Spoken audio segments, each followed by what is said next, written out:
ঈদের বাহারি পোশাকে সেজেছে রাজধানীর শপিং মলগুলো। নজর কেড়েছে তরুণদের ট্রেন্ডে থাকা বিভিন্ন পাকিস্তানি পোশাক। দাম ও ডিজাইন নিয়ে সন্তুষ্ট ক্রেতারা।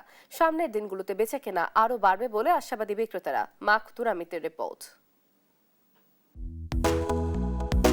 ঈদ উল ফিতরকে সামনে রেখে জমে উঠেছে ঈদের কেনাকাটা। এবার বাহারি ডিজাইনের পোশাকের পসরা সাজিয়েছে রাজধানীর শপিং মলগুলো।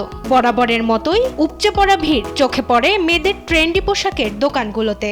এবারের ঈদে তরুণীদের আকর্ষণের মূল জায়গা পাকিস্তানি সালোয়ার কামিজ। নজর কাটছে লন, অর্গানজা, শিপন আর সিল্কের ওপর হাতের কাজের বাহারি পোশাক। বেশি আকর্ষণ হচ্ছে আপনার ফার্সি সালোয়ারগুলো, আপনার যেটা ফার্সি সারারা, এটাই এখন বেশি চলতেছে এবং চাহিদা ওইটা প্রচুর। আমাদের এখন বেশি চলতেছে আপনার পাকিস্তানি আইটেমটাই বেশি। পাকিস্তানি বিনামি, নোটস, তাওয়াক্কাল, লাক্সারি শিপনের মধ্যে ওগুলো চলতেছে বেশি। পোশাকের দাম ও ডিজাইন নিয়ে সন্তুষ্ট ক্রেতারা। ইউনিক ভালোই অনেক কালেকশনস আছে, দেখতেছি হোপসো কিছু একটা ভালো লাগবে।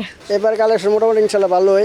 নতুন নতুন ইউনিক কালেকশন আসছে, ভালো লাগতেছে, কিনতেছি। রেডিমেড কাপড়ের দোকানগুলোতে চোখে পড়ে ক্রেতাদের উপচে পড়া ভিড়। বিক্রেতারা বলছেন সেলাইয়ের ঝামেলা এড়াতে তৈরি পোশাকের দিকে বেশি ঝুঁকছেন ক্রেতারা। তবে বিগত ঈদগুলোর তুলনায় এবার বেচাকেনা কম বলে জানান ব্যবসায়ীরা।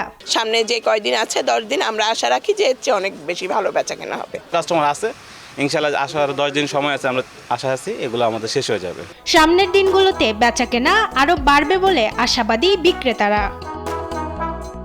মাকদুরা মিতি, দেশ টিভি, ঢাকা।